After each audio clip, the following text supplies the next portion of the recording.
Madrid se convierte en el centro de atención nacional e internacional, tanto para los partidarios de un bando como para los del contrario. Entre los franquistas, la euforia es unánime. Radio Castilla de Burgos inicia una serie de emisiones con el título de Las últimas horas de Madrid. La prensa anuncia literalmente: se conoce con precisión ya la fecha fija de la entrada de nuestras fuerzas en la capital de España. El mando, como es lógico y prudente, guarda silencio impenetrable.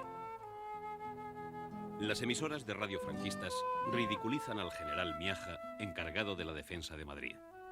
Desde Sevilla le tildan de pobre viejo cobarde. Desde Salamanca se refieren a él como un general que usa fajín y gasta cincha.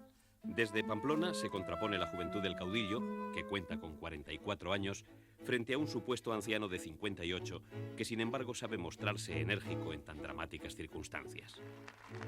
Cuando alguien pregunta a Miaja ¿dónde debo retirarme en caso de necesitarlo?, recibe una respuesta numantina: al cementerio. Porque en efecto la consigna a las barricadas se ha convertido en una orden tajante: a las trincheras. Se combate a las puertas de Madrid. Desde el frustrado contraataque republicano sobre Seseña, la presión militar y psicológica sobre la capital se ha intensificado.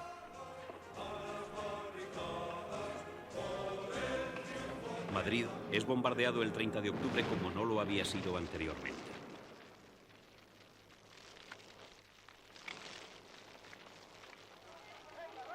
Varias decenas de muertos son el trágico balance.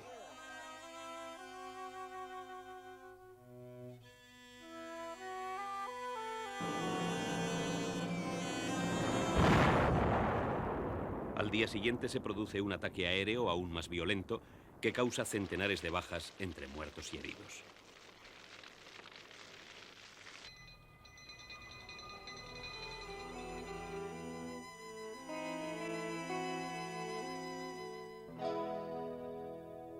El 4 de noviembre, las fuerzas de Franco alcanzan la línea Alcorcón-Leganés-Getafe. La caída de Madrid parece inminente. Sin embargo, en estos momentos se produce una auténtica movilización popular. Los partidos, los sindicatos, el Quinto Regimiento, las Juventudes Socialistas Unificadas, la FUE, Federación Universitaria Escolar, colaboran con entusiasmo en la perentoria tarea de elevar la moral de combate, insuflar fe en la victoria, organizar la lucha y canalizar la energía popular. En medio de esta febril actividad, la capital cambia su rostro y adquiere un color inequívocamente guerrero.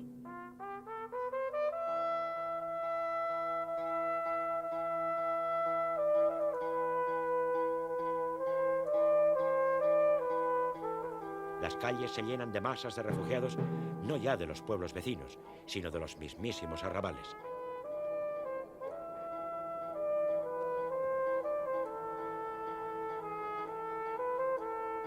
Automóviles abarrotados, tranvías y carros repletos de trastos ponen de manifiesto el traslado de la población madrileña a zonas más seguras, según las describen en las proclamas que la aviación enemiga deja caer.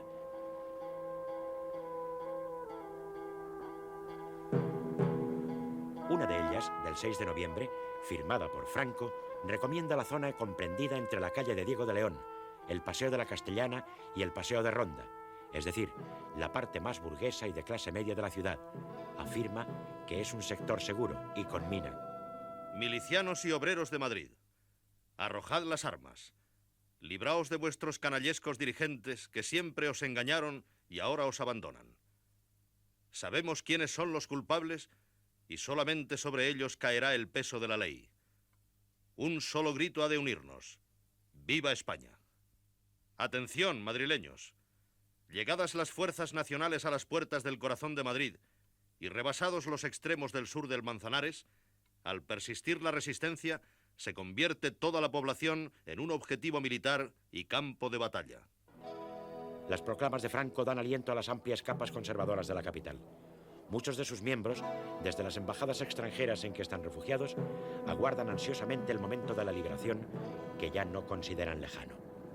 En un ambiente bélico y proletario, la burguesía antirrepublicana procura, sin embargo, destacar lo menos posible en un Madrid en el que las corbatas y sombreros han desaparecido. Se imponen la indumentaria obrera y la estética de la revolución.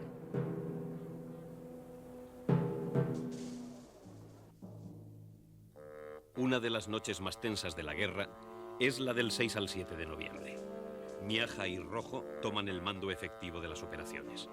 El primero como general jefe y el segundo, ya ascendido a teniente coronel, como su jefe de Estado Mayor. Rojo hace una evaluación muy cruda de la situación militar. Se desconocen los medios de la defensa, no se sabe dónde están las unidades, se ignora el volumen de fuerzas e incluso dónde se encuentra situada la línea del frente. Miaja y Rojo se rodean de jefes competentes y se disponen a rehacer en un día lo que se llevaba meses destruyendo.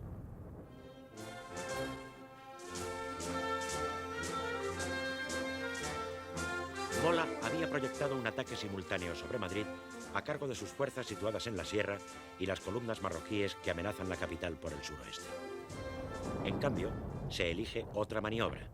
Las tropas de Mola quedarán inmóviles y solo los soldados de Franco intentarán tomar la ciudad.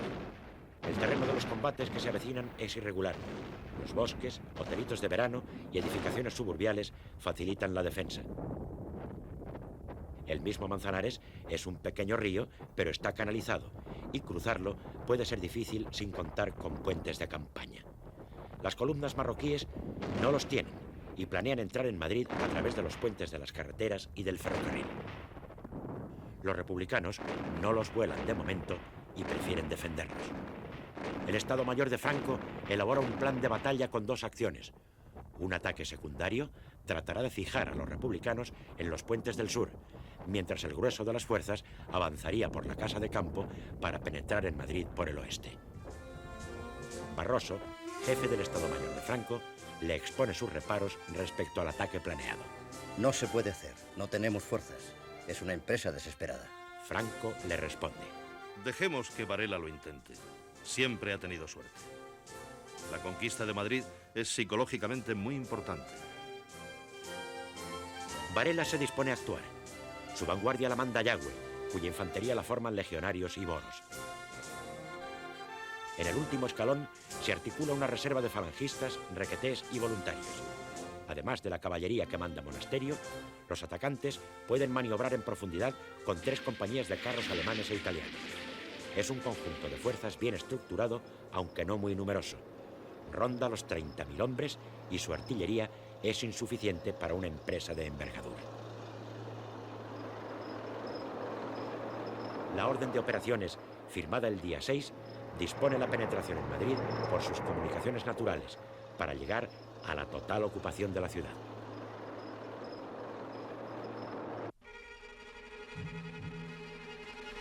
De la defensa se hacen cargo fuerzas muy heterogéneas. Se denominan columnas, batallones o compañías, pero no constituyen sino una complicada amalgama de soldados y reservistas sin foguear, guardias y milicianos. Sus efectivos son de difícil o imposible evaluación. Oscilan de un día para otro y muchos de los hombres no tienen armas.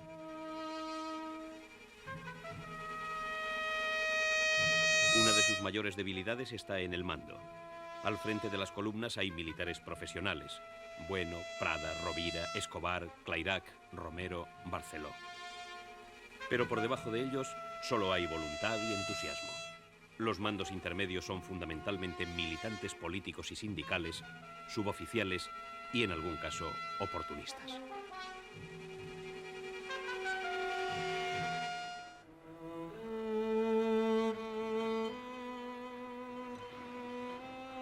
Va a comenzar una de las batallas más importantes y significativas de la Guerra Civil Española.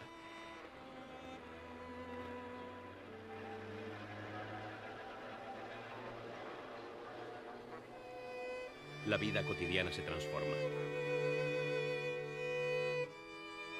Un poeta que vive en Madrid da testimonio de ello. Yo vivía en un barrio de Madrid con campanas, con relojes, con árboles. Desde allí se veía el rostro seco de Castilla como un océano de cuero.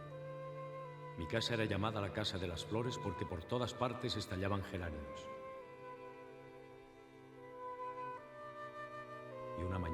todo estaba ardiendo. Y una mañana las hogueras salían de la tierra devorando seres. Y desde entonces fuego. Pólvora desde entonces. Y desde entonces sangre. Venid a ver la sangre por las calles. Venid a ver la sangre por las calles. Venid a ver la sangre por las calles. El poeta se llamaba Pablo Neruda.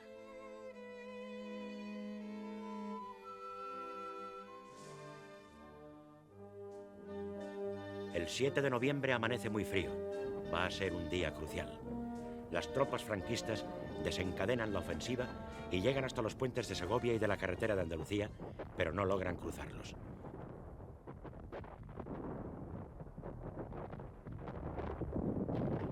Los republicanos se defienden casa por casa.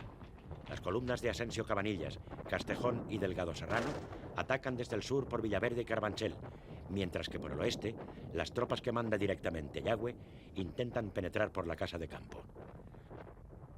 Las fuerzas de José María Galán desencadenan, sin embargo, un ataque apoyado por carros desde la base vecina de Úmera Pozuelo, que pronto se generaliza a toda la zona al oeste de la tapia de la Casa de Campo hasta el Ventorro del Cano. La intensidad es tal que frustra la acometida de las tropas de Yagüe. Madrid está en línea de combate. Ha salido de su estupor. La fecha del 7 de noviembre queda inmortalizada en los versos de Antonio Machado. Madrid. Madrid. Qué bien tu nombre suena, rompeolas de todas las Españas. La tierra se desgarra, el cielo truena, tú sonríes con plomo en las entrañas.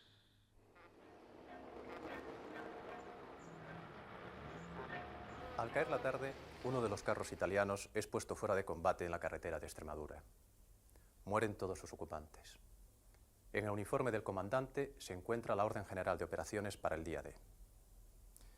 Se trata de un valioso documento que permite conocer los planes del ejército atacante.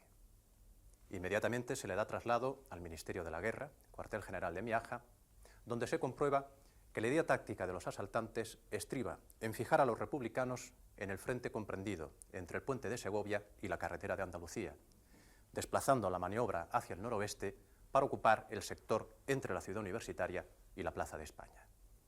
Miaja y Rojo adoptan contramedidas. Refuerzan la Casa de Campo, sector a través del cual el enemigo piensa efectuar su penetración, y dan órdenes estrictas a sus oficiales para que nadie retroceda, so pena de degradación o fusilamiento.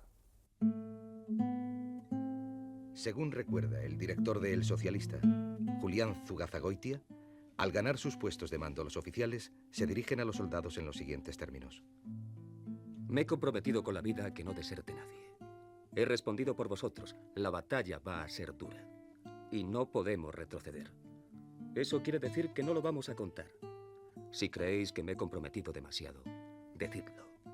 Os vais a vuestras casas y después que se haya ido el último, me pegaré un tiro. Si queréis quedaros conmigo, a morir juntos, habremos salvado Madrid. Y ya que no nosotros, nuestros hijos serán libres. ¿Os quedáis? Las respuestas afirmativas suenan por doquier, secas y tajantes.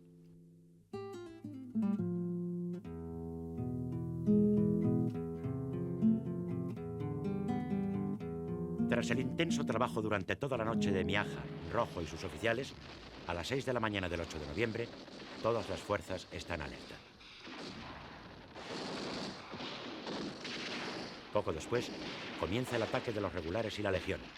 La Casa de Campo cruje. Son horas y horas de fuego cerrado de fusil y ametralladora. La columna Delgado Serrano abre un boquete y ocupa el Cerro de Garavitas, observatorio de gran importancia para la artillería que dispara sobre la capital.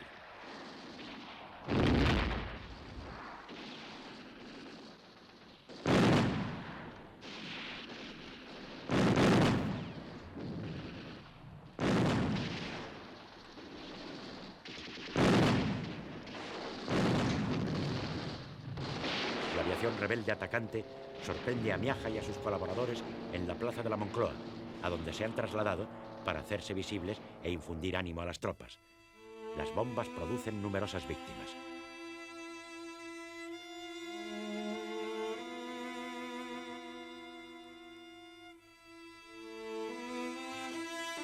Miaja, sucio de polvo, va hacia los soldados que se retiran y pistola en mano les increpa. ¡Atrás, cobardes! ¡A vuestros puestos! Al que dé un paso hacia la ciudad, lo mato. ¡Atrás, cobardes! ¡A morir a vuestra trinchera! ¡A morir conmigo! Rápidamente se corre la voz. Está aquí Miaja. Viene a morir con nosotros. Es una sacudida eléctrica que da valor a los pusilánimes.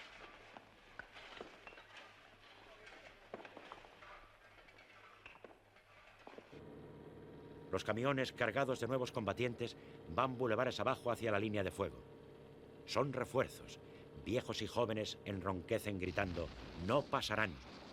Barberos, dependientes, carpinteros, metalúrgicos, panaderos, hombres de todos los oficios, parten sin vacilación de sus casas, dispuestos al combate, prestos a luchar y a morir. Las fuerzas de Pelayo Clairac y José María Enciso conservan el lado de la casa de campo, apoyados por las de Antonio Escobar desde la carretera de Extremadura y por las de Galán, que contraataca desde Úmera.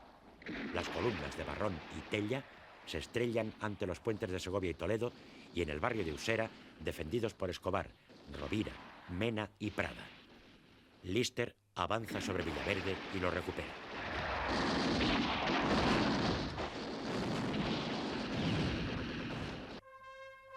El día 8, mientras la aviación franquista castiga las posiciones republicanas de la Casa de Campo, batallones que obedecen a voces de mando extranjeras se dirigen a sus puestos de combate. A veces son hombres maduros, excombatientes de la Primera Guerra Mundial. A veces jóvenes idealistas. Llegan de todos los pueblos de Europa. Son los internacionales. Franceses, ingleses, alemanes, belgas, austriacos, checos, polacos.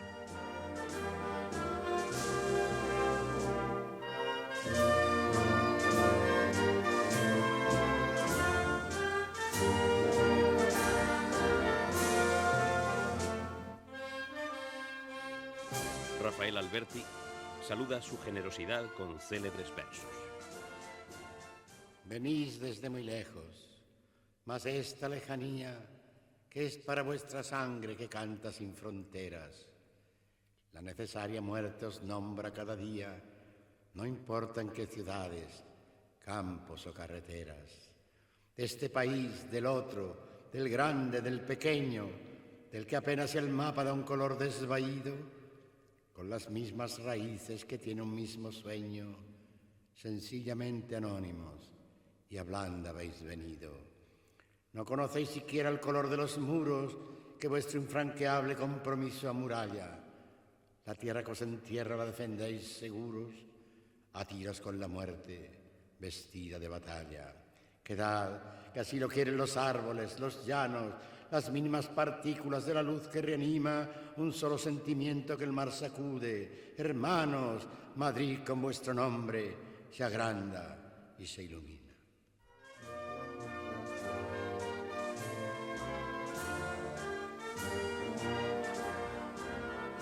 La noticia de la llegada de los primeros internacionales corre como la pólvora por la ciudad asediada y salta de trinchera en trinchera. Las viejas canciones revolucionarias europeas y la marcialidad de los refuerzos galvaniza el espíritu de resistencia de los combatientes. Al día siguiente entra en fuego la que se denominó la 11 Brigada Internacional, al mando de Kleber, seudónimo del general Lázaro Stern, cuando las tropas de Varela han llegado a pisar algunas calles madrileñas y penetran en el hospital clínico. Los impactos de su artillería alcanzan hasta la plaza de Castelar. La Cibeles es protegida por sacos terreros. Los madrileños la llamaron cariñosamente la linda tapada. Franco ha perdido la gran ocasión. Junto con los internacionales han llegado refuerzos republicanos y 2 columnas catalanas.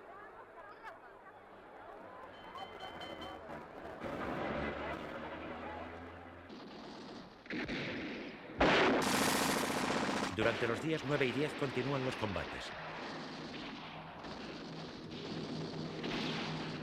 La aviación franquista castiga duramente el cuartel de la Montaña, las estaciones del ferrocarril del Norte y Atocha, el Paseo de Santa María de la Cabeza y la franja comprendida entre el Campo del Moro, al sur del Palacio Real, y el río, desde el Puente del Rey al de Segovia.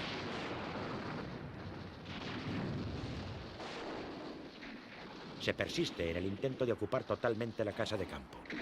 La lucha es encarnizada y llega en numerosas ocasiones al cuerpo a cuerpo. A pesar de que en el combate intervienen modernos elementos de guerra, como los carros y la aviación, el grueso de las operaciones descansa en planteamientos anticuados debido a que la mayor parte del armamento es individual. El terreno se conquista a tiros de fusil, carreras a la descubierta y, en último término, con granadas de mano y ataques con la bayoneta calada.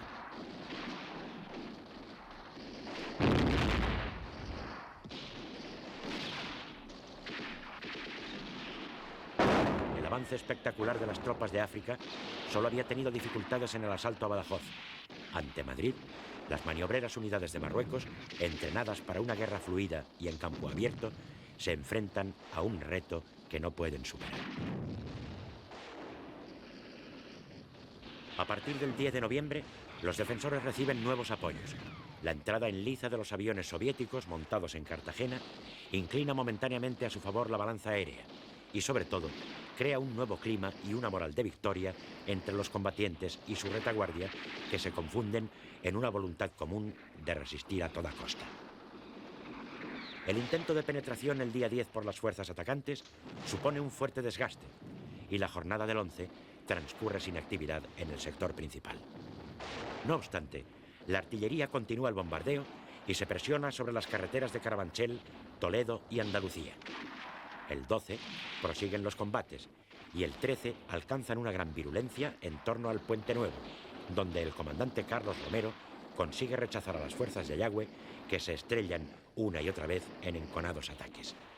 A las 12:45 comunica como jefe del subsector del Puente de los Franceses que sus hombres tienen un gran espíritu y mucho entusiasmo. No necesitan refuerzos.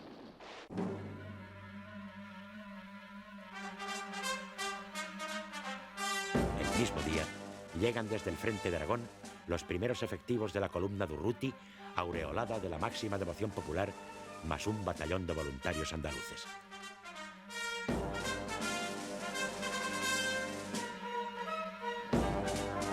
El 15 de noviembre, Varela ordena a sus tropas avanzar sobre la ciudad universitaria y la plaza de la Moncloa.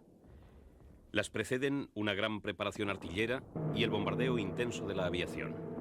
Miaja y Rojo tratan de expulsar de la casa de campo a las fuerzas invasoras y en especial de reconquistar el Cerro de Garavitas, punto clave para dominar el terreno inmediato a la capital.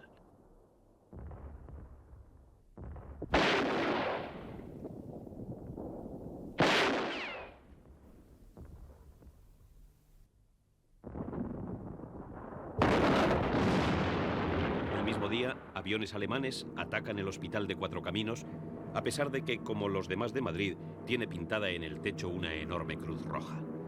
Causan centenares de bajas. El bombardeo sistemático de la población civil introduce una nueva dimensión en la lucha, mientras en los cielos madrileños los aviones alemanes, italianos y soviéticos se disputan la hegemonía aérea.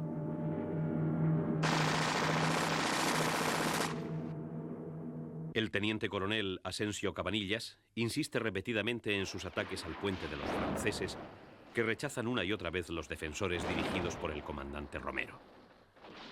Hacia el mediodía, la situación se agrava. Se cursan órdenes de volar el moderno puente que une las dos carreteras paralelas al río Manzanares y que por eso se llama Puente Nuevo o de Castilla, para diferenciarlo del puente de los franceses, por donde pasa la línea del ferrocarril Madrid-Irún.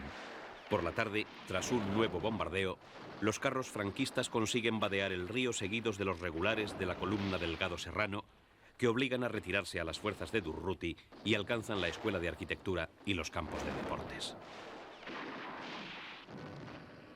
En la mañana del día 16, las fuerzas atacantes llegan a la casa de Velázquez y a la Escuela de Ingenieros Agrónomos.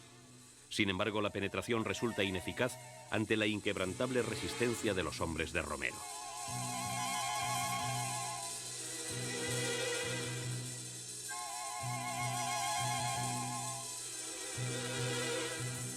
Madrid sufre un espectacular bombardeo nocturno inmortalizado por Malraux en su novela L'Espoir.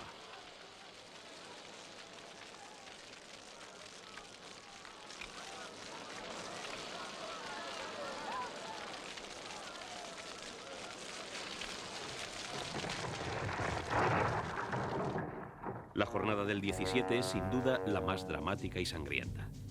En el hospital clínico se combate piso a piso y se llega al cuerpo a cuerpo. Desde el Parque del Oeste salen constantemente combatientes que tratan de conquistar terreno o de recuperar el perdido. Vuelven a sus bases de partida tras dejar los prados y veredas sembrados de cadáveres. Madrid es duramente bombardeado y con especial intensidad entre las 8 y las 9:30 de la tarde del 17 de noviembre. Los proyectiles caen sobre la Gran Vía, la calle de San Bernardo, el barrio de Argüelles, la Puerta del Sol, la Plaza del Carmen y la zona de la Corredera.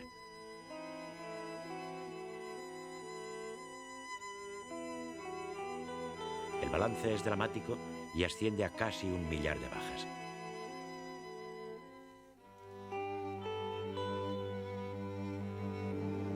El día 18 prosigue la feroz disputa por el hospital clínico, donde se producen voladuras dentro del propio edificio.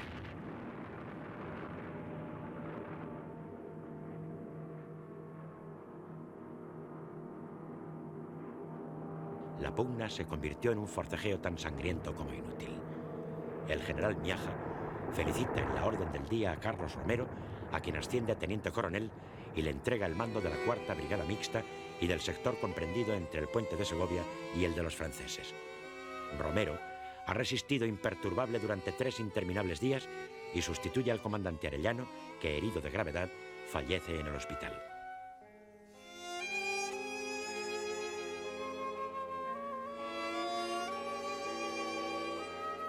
Entre las fuerzas atacantes resultan heridos el teniente coronel Delgado Serrano y el comandante Mirzian Belkacem.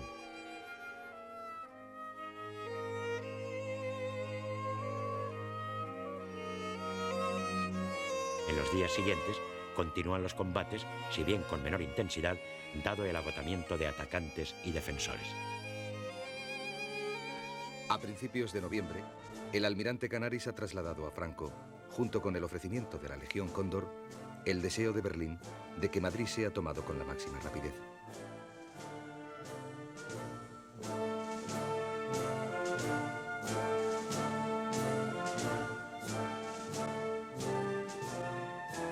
Con la capital en manos de Franco, el Tercer Reich y la Italia mussoliniana, que han concertado su intervención en España, podrán reconocer diplomáticamente al gobierno de Burgos.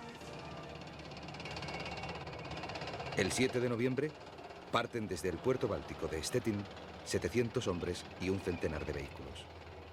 Es la expedición que empieza a transportar los efectivos de la Legión Cóndor bajo el mando del general Hugo Sperle, que se encuentra ya en Sevilla.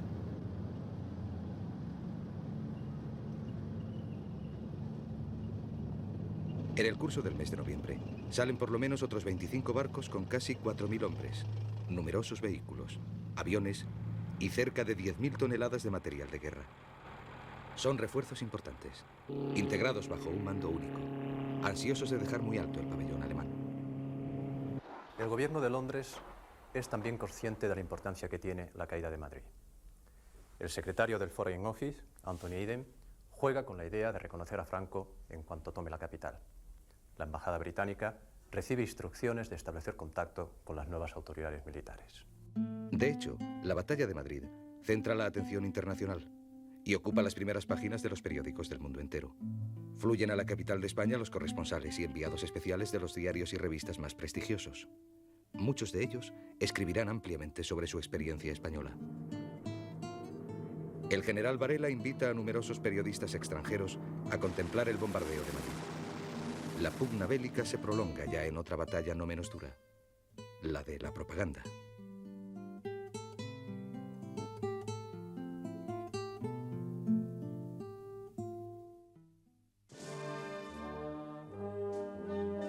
El 8 de noviembre, los gobiernos de Guatemala y El Salvador reconocen oficialmente a Franco, sin aguardar a la que ya consideran inminente caída de la capital.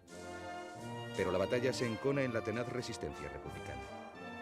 Es inútil que alemanes e italianos presionen a Franco. Madrid combate hasta la extenuación.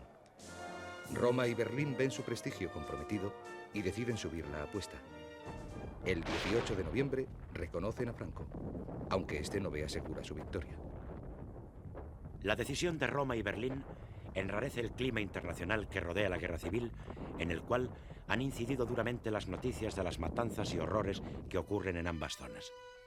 En plena batalla de la capital se recrudece la persecución del enemigo interior. En las checas o cárceles políticas, en manos de grupos que no controla el gobierno, la represión se sistematiza.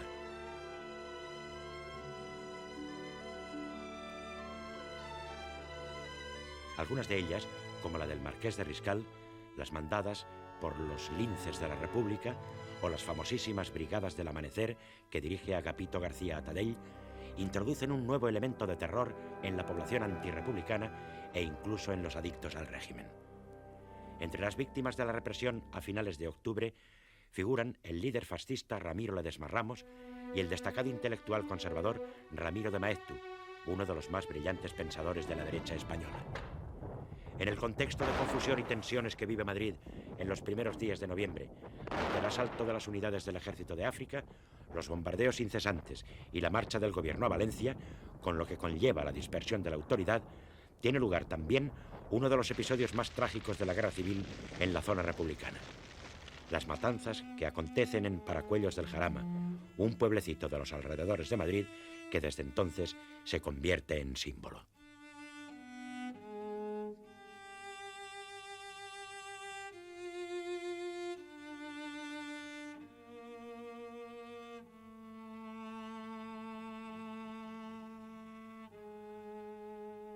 En las 4 grandes cárceles de Madrid, La Modelo, Porlier, San Antón y Ventas, se encuentran miles de detenidos, entre ellos muchos militares, religiosos y significados miembros de organizaciones derechistas. Ante la amenaza que pende sobre la capital, se plantea la necesidad de evacuar a gran parte de estos presos políticos que engrosarían los cuadros del enemigo si llega a tomar Madrid. Manuel Muñoz Martínez, director general de Seguridad, ordena, antes de abandonar la capital, que se prepare el traslado de los detenidos.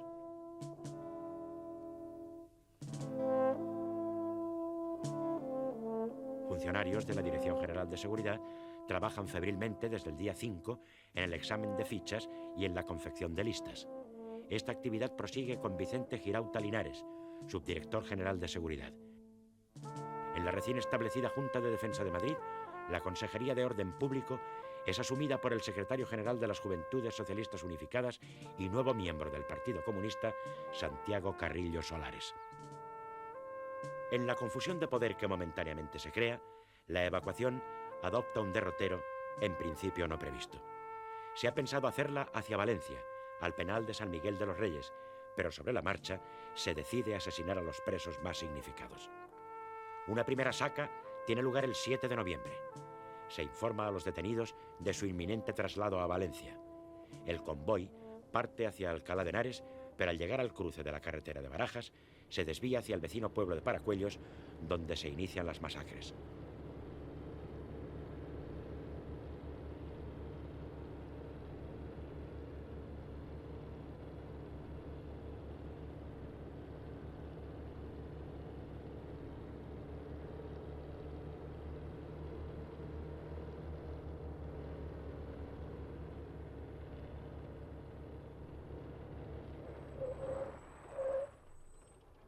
En los días siguientes, estas se continúan allí mismo y se extienden incluso a Torrejón de Ardoz.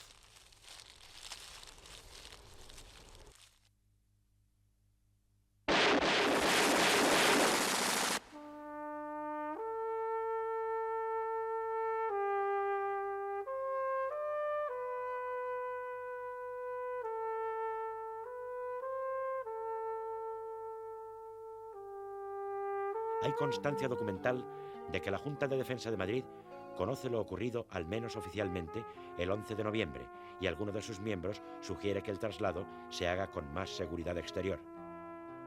El consejero de Orden Público, Santiago Carrillo, recibe un voto de confianza para resolver la cuestión. En la Dirección General de Seguridad, donde Segundo Serrano Poncela desempeña las funciones de delegado de Carrillo, se crea bajo su presidencia el denominado Consejo, entre cuyas funciones figura el mantenimiento de detenciones y libertades y el movimiento y traslado de detenidos. Sin embargo, las matanzas prosiguen hasta el 4 de diciembre, cuando asume el cargo de delegado especial de prisiones el anarquista andaluz Melchor Rodríguez García, cuya decidida actitud, que incluso le supone graves riesgos personales, logra acabar con las sacas.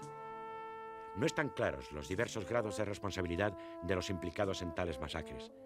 La reestructuración de los órganos ejecutivos de la Dirección General de Seguridad induce a centrar en estos una amplia atribución de culpa. Es impensable, por ejemplo, que el Consejo de la Dirección General de Seguridad pueda haber ignorado lo que ocurría. Tampoco cabe olvidar que la Dirección General de Seguridad está subordinada a la Consejería de Orden Público y que en el ámbito de una y otra existe como fuerza política hegemónica el Partido Comunista. El influyente periodista enviado especial de Pravda, Mikhail Koltsov, reconoce en su diario la preocupación que le inspira el que los presos políticos puedan reforzar a los atacantes. Koltsov insiste en que es necesario evacuar a los prisioneros a toda costa.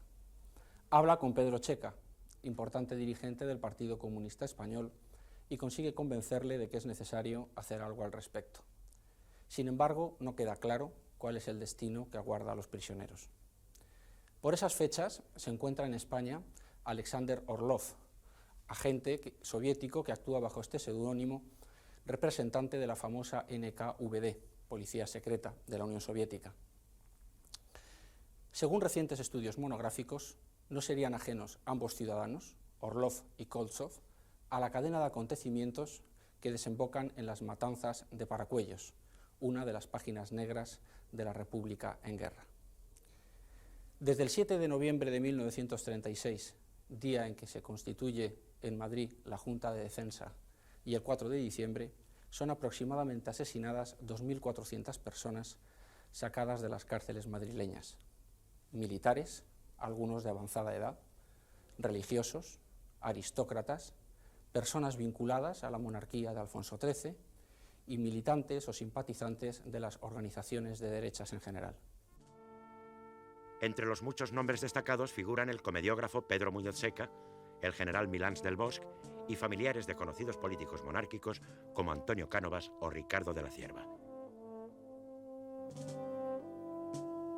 Paracuellos del Jarama es el lugar elegido para dar sepultura a la mayor parte de los asesinados en Madrid durante la guerra.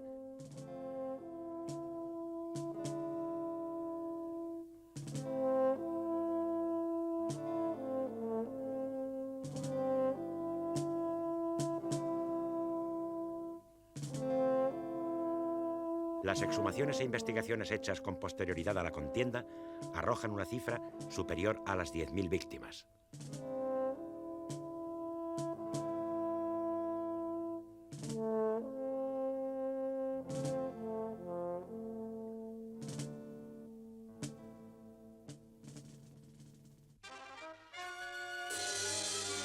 El líder anarquista Buenaventura Durruti llega a Madrid precedido de gran renombre.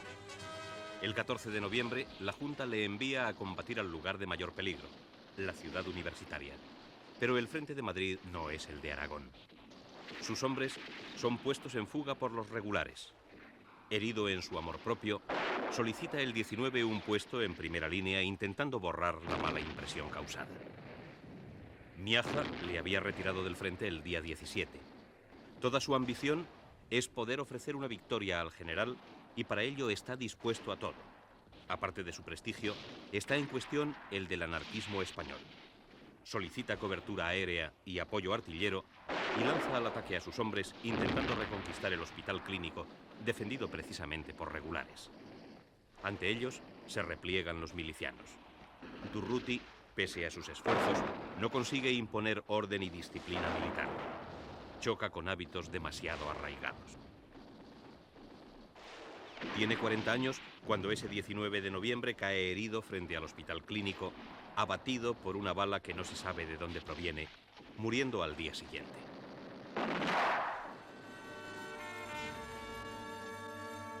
Se tardan 24 horas en dar la noticia de su muerte, temiendo una caída en picado de la moral de combate y resistencia. Varios ministros reciben en Valencia los restos de Durruti, que serán rápidamente trasladados a Barcelona. Allí, a la 1 de la madrugada del 22 de noviembre, es depositado el féretro en el vestíbulo del local central que la CNT ocupa en la Vía Layetana. La bandera roja y negra del anarquismo, con la sigla de CNT, Confederación Nacional del Trabajo, AIT, Asociación Internacional de Trabajadores, y la FAI, Federación Anarquista Ibérica, cubre el ataúd. A tributarle el último homenaje concurren diversos ministros, el presidente de la Generalitat, los cónsules de la Unión Soviética y México, representantes de las Fuerzas Armadas y una gran multitud de hombres y mujeres que le acompañan al cementerio de Montjuïc. Lluís Companys pronuncia unas palabras al despedirlo. Los momentos no son de discursos, ya que el sentimiento embarga nuestro ánimo.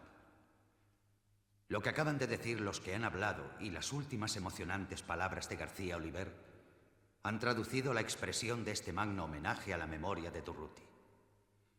Al pie de este monumento a Colón, que descubrió un nuevo mundo, hay todo un pueblo que con su esfuerzo y su sangre quiere forjar otro, lleno de libertad y de justicia. Durruti. Desde la inmensidad del espacio, puedes contemplar cómo todo un pueblo honra tu gesta. He aquí la verdadera inmortalidad, o sea, el rastro que un hombre deja en el recuerdo sucesivo de las generaciones futuras. Compañeros, en este momento intenso os recomiendo unión, disciplina, austeridad y valor. Por un instante sentimos asomar las lágrimas a nuestros ojos. Pero, ¿por qué llorar? ¿Es que sientes la muerte de un hombre que ha cumplido su deber y al que rendimos todo el tributo de nuestra admiración? ¿Llora por los cobardes o los malvados? Seca tus lágrimas. Alza el brazo y sigue adelante sin detenerte. El nombre de Durruti queda fijado como ejemplo. El camino que ha de recorrerse es todavía penoso y difícil. Adelante. Adelante. Las propias circunstancias confusas de su muerte contribuyen notablemente a la leyenda del caudillo anarquista. Poco después de caer herido de muerte el líder indiscutido del anarquismo español, es fusilado el jefe y fundador de Falange Española en la cárcel de Alicante, tras ser juzgado por un tribunal popular.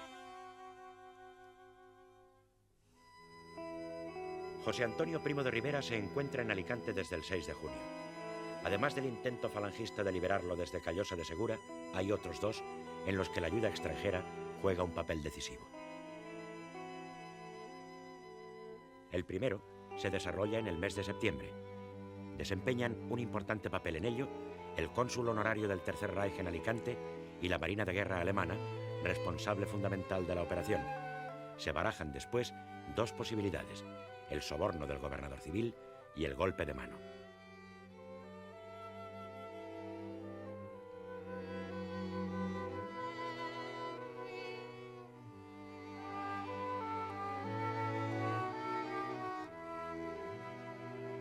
El 17 de septiembre, el torpedero alemán Iltis llega a Alicante con un comando de 11 hombres a cuyo frente se encuentra Agustín Aznar. Entre sus miembros figura Rafael Garcerán, pasante de Primo de Rivera. La operación se frustra por completo cuando Aznar es reconocido en la calle. Detenido, consigue escapar y con el apoyo alemán se le proporciona un traje de la Marina de Guerra del Tercer Reich, puede ponerse a salvo. Queda claramente en evidencia la participación germana.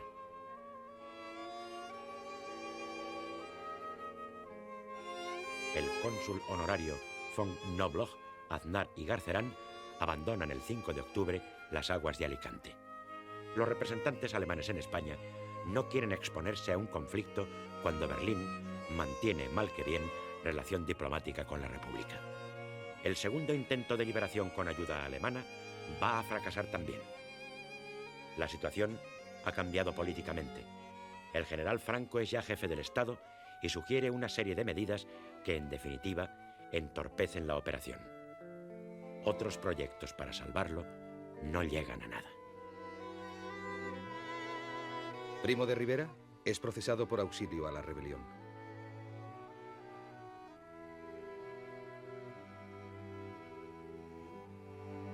El 16 de noviembre empieza la vista de la causa. Primo de Rivera asume su propia defensa. El 17 se elevan las conclusiones definitivas. Es considerado autor por inducción del delito de rebeldía, de acuerdo con el Código de Justicia Militar. En la madrugada del 18 recae sentencia que es de muerte.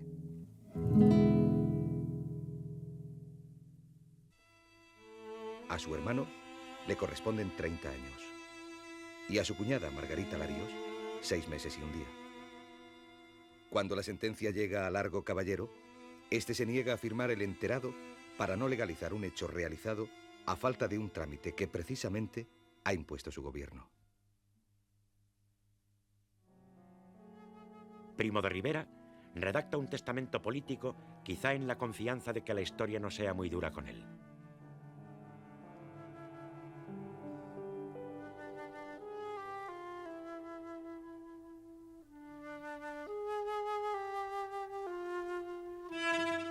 Es una emotiva pieza literaria que pone de manifiesto las calidades humanas que adornan al autor. En él, Primo de Rivera admite su culpabilidad y escribe: que esta sangre vertida me perdone la parte que he tenido en provocarla. Ojalá fuera la mía la última sangre española que se vertiera en discordias civiles.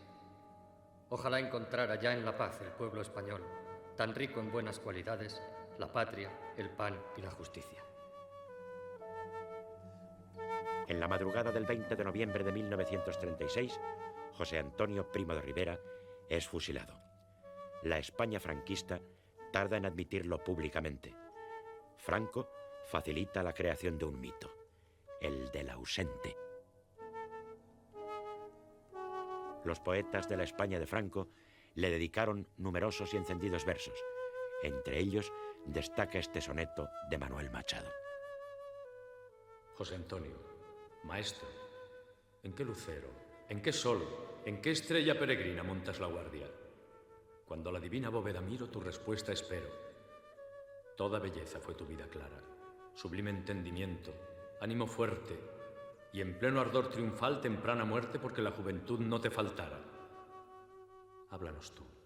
De tu perfecta gloria hoy nos enturbia la lección el llanto, mas ya el sagrado nimbo te acompaña, y en portada de su nueva historia la patria inscribe ya tu nombre santo. José Antonio, presente, arriba España. Cara al sol con la camisa nueva que tú bordaste en ojo ayer. Me hallará la muerte si me lleva y no te vuelvo a ver. Formaré con mis compañeros que hacen guardia sobre los luceros.